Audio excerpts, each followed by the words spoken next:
The one crata no aye crado, a fair quasi ensia honorable to be. Ono so ejina ha den enne na ho fa de ne oboa ojina ne na so pa memma wo akwaba ebi aboko de bokora so o nyame adom se de ho aye fe no top we udi ana ye de udi pa material papa de hu oh yeah I de oto anu ato ne preko sa mo efe apam na simple that's pa oh and then so watch it besumba and I know you're fasting. Yeah, well. Now why are you fasting that? Oh. No more. Say to be a mitimi didi be a be 11. Ti fiti anopa be 3 na me sorry no. Min didi a just be a 10 and I told be a 9. Na fe na midi. Oh yes, fasting here depending say that 1 hour cry fasting. Yes. 1 hour fasting. Because me the say Bible na ka say the moment I be to team say we fast I dey pa be touch no. Say 10 minutes cry fasting. Auntie sa na wo ye. Some person be hu. Sa na ya wo ye. Yeah. Be say fasting. You watch the mu mate was papa nkasa bebre ba me kire say fi no me ensa be si sa no ndo no. E wo team say we fasting ti ya. E wo me team say me ye fasting na me bom pa dey fasting. Yes. Okay. Yeah. David any time slot say 6 to 6, 10 to 12, 8 to 4, David. But the moment team say a free this time, copy this time, mean the me bomb pine, fasting. E won di ana say aduane na wunya bie. Mean the said it me me aduane no. Who say there be ade bi one more, any other man to nkofo sinti aduane. Enye fasting nkofo ba bia ye aduane. Because the likelihood say be to sinti aduane ye high. And omo ye fasting no aduane ne. E ti na man ye asem no. Enya asem e wadwen. Baby dear. Me dear no ding. Yes. There ding. The fasting yeah. So one more be fasting naja. O de etwetwa ene mawdem. Say bia bako de. Oh nyame adom. Tari so gina ye pa ne mpa bo de. Nyame adom. Bo. And o buy. So buy. So obi abuy. Ana. Say no obi aba. Ana wa madwuma. Say na 30th. Oh nyame adom. Oh so aka o. Ye wie bosumi etoso du baako. Sa. Enti bro nyane mu an ye wura no. Nyame adom. Bro nyane mu an ye wura no. Nyame adom. Ye se ye pe bi e beba no. Sa ho. Ano be da chen afi bia de. Ti amanfo na omho so. Sa. Se na da na wo kan ejai hye basa no. Sa. E patwe enyan. E na kura be de hu nkomo so. Yes. Ko Ghana Matthew fo aka se e pe bi e beba from 1st December to say is it January or February? Say ya na edidi mo akọ. Eti yesi anodin. Eno di akura kra bi a e peja. Sa. Eti ye ne ho so. Sene be ya se be ye nkoto jan nkoto baby basa. Omo nom cigarette nom ni ade. Monum wi akwa amofa so dum no munum ni ye. Ya no mo tete aso. Munum ni ye. Mo de to anwem. E de bi mu so de to ade mu na wachima no no sa na ko. Oh, Benum's men call for conum cigarette. Yes. Because all the two my hours say utia so tell kakra jaw. We bada kakra be so bia no. Sir, na ayi e bia yi for abomofo. Yeah. Sir. Abomofo no so yes. O bon wusi o se o ye de. Opru na se ti esremo no so. Ye nyina. Ye na ehu so ye se na be ya. Enko fa se bia enfambre. Nso obi anhwe no ho ye. Yes. Ye ka jahyehyie. Benz nso ka ho. Se dry ne ba ya na walk akra wo. Sure. Tie bia wo nu nsuo de adware wo ma wa wo ho. Yes, before wo di nsuo hie ebegu bucket mu no fa nsuo nyunu. Edi kan wa se na fa nsuo hie no gum ti se koba se pampo na obi tom kra na. Yes, en haji bebe. No. Ebe pa fo. Sure. Ene mu amonya infection kra no. Na de ne si nsuo hie mu no. Yes, nsuo hie fa kan ho hwa ansa. Nti sa be wie na oba na se wo nyina wano aho. Ukọ bensa kranke to a omawofo se o ne ba no ogugu ne ho nsuo na ho ache nom ne ade be wie wano a ahoho no nyina ase no timumi ye ni na ma oye nkwa hia nti no oh yes asmo ka mu ntie ne ye oye nkwa hia no kwasi se me kase ye kọ bensa ho sisi a we no mu ne niema ye be record e wo ho so ate ase nti ye wo se ye me ye ni da ho na ensuo hie o ma ye ni nda ho bibi a hie bia sa wo akora wo nchen a o me enye careful se ye be bo nkora no ho ban na wo electrical cables no expose nye ya ye nyina ye careful umi ye careful pa so ayi iron wasa si akira hweso wadundum bibia ye to plug the prefim plug no unya wie iron na plug the to free mu to plug no e free mu to free mu se na be ya nko for how bia even ye charge phones okura no yes okuna 100% unplug it to plug no e free mu okona so 900% to efe frame se na be ya o kire bi enkoji asemi fam nyina mama yenye asemo nso ya asemo afia national service scheme boss you Ashanti region ene nurse ni asemi ya no be pa cha de but assistant na cha pan na cha pan ya ono ade to the Facebook page Facebook mo by ma audio ma it said there never o so no bi kwa na record here komode na koso no yes entwe yese because oba no nya kwada say yakwada bi na so bi esini dia fine but oba oye nurse there sebi doctor oye doctor there sebi ni mu amia enti no so okose okwaje ne kwama no the entire system na air quality abana dia different but say oni colleague bi na nya issue na asamna na kwese ne kana e bibia wo ho because e bia na nya first time ni so ho ene bia akra no experience ni ma bi say na we kura me kwa se na ahyase na menya ntini ya no pe ya ahwene ne benesi cheche ni mu according to audio no I mean say lady nurse no free doctor no James of Frey and not family ni nyina na hia. Okay. Enti nye say doctor na share that officially na ntiko fie ko bo ne papa ba na say na that say na ato me hospital djuma mu. Enti em say speaker no papa ne te nkomodie no. Whether the loudspeaker. Me sa. Okay. Ti na say papa ntumi hia no ho so. Na boom. So ho. Ti na make say kwasi abufuo say wote asem bi empanifo ka. Say wote asem bi na mu odin pa. Menentesuo na relax so when now react here when we are back no we say anka sanka me to me boa ke bi anka nye sei oba tan bia no wo beto ne nso na gu akofo obi die watete ne ba ode na ko school nti minim how ode on me sha dan tie ni nyina die minim how nurse ni no I approach ye enti ebema papa no ne bua ebe gina soro pa akọ drive all the way from akọ the traffic ikure wo sa kwan so maybe na weekend ni muda so dem fa traffic into so and serious because and the man abu for this a bit is a revenue usubempa na nagrada issue so nim ba bia revenue usubempa eti na he ba bia na nagrada eti you timi driving all the way from East Legon e de ko na nagrada ho yes na abufo no mu a e na to se nkofo bibufu a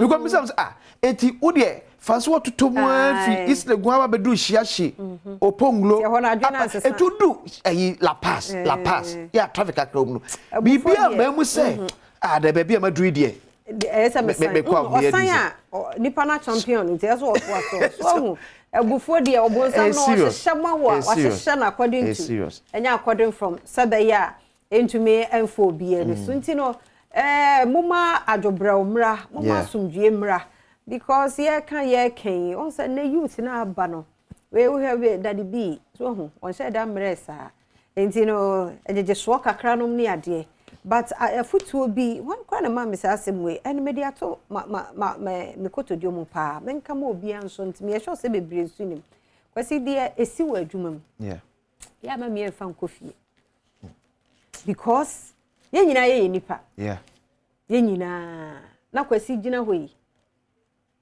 na yire bu na busua bu no wo fie na mete ha asa me na ba fom Canada pa obi di hie papa bi a respect wo ba kwani ato no pono hwe se pono de nsuo ne nyina si ho nyeje ho ntiri nyeje ho na se respect pa ne mahu no a daddy na me maba na asa me fa ne nya hwe Canada pa no wokoka wo fie na se nyame anso ne yira koma mu a my dear hwe na me ku obeba so nti se bibisi wa adwuma mu a nipa den sometimes when efia na abaka ka wa asem then so one careful a de ote yante na afi ayasem fofo nti afutuo pa me da meka bibi adwuma mkura bibi amkoye kura na me bekofia minim ha meka no se be ya enkodane abufu because ya so being for one year so you all this year will crumu you know some na no dey me sure some so poku mensa da sorry you know so nya akoduro na enura na o se gina mu etwe psychology ni doctor no akura nso kura no why basa because obey basa I think what share relationship or sani other colleagues benya e wa dwuma won so kura be yes and you leaking information in the obetro yes social media ono na asasem no yes asem no kwa na enye ayibia o yes even yes a drone expired or a fake yes no so kwa no kuro yeah ma say a junior doctors association so issue statements to that effect yeah so also na say ni musa didn't say kwasi de say enya no kuro no mum no ebekoya say de enya na wo ya so na afa so wonti enya very careful what de ye tro ye rush e de ababeto social media hwe de yakoya obi ne nabusia so na ya say nyesa nti say no kura na ekun doctor na spirit no because na me no say na me nti we mu nyina no na me question is say on say na me bisa kuba no nti me ama me answer me blame no because answer na nyon na wo so de ma me ka say na so ye a house officer at least I also doctor Penny wo ho so no afi no wo sua nti wo prescribe ye duro di ahwe nipa health I said Dr. Penny one more direct it is a fake and not no doctor Penny for no more but then me say tia de no say prescription na wrong but just that e bi ni almost store room ho nti I see ye free mo se be ya yen fam bele patient I no na asem no na aya wonwonan ama say focus ni nyina kwakosi papa ya wonso anya abotre kakra se leader kakra bi oh panindia dio to be a leader but in some ya na kwa be na obetimi control ho enye better sa nti awrade ma leaders nyina akoma because we will be a free about me say fie pressure bi o ya de abefra ha nti awrade ma leaders nyina akoma odu akoma on fa entertaining because akwasi family of 5 enye pepper na dia family of 5 but you say now see on say adding sometimes frustration abe fam go fie na obe no bi su kakra beto so ha mu a wa na akwa jinsem but on 1st December ya me adoma you say 9 million subscribers to lose SIM card timu amonye second phase of registration no e free ochineko enya dia bo SIM card no se much as here mo enye enko 9 million wow SIM card enye nipa na enye no who bo use SIM card be say 32 any ade ya it is SIM card makoma 9 million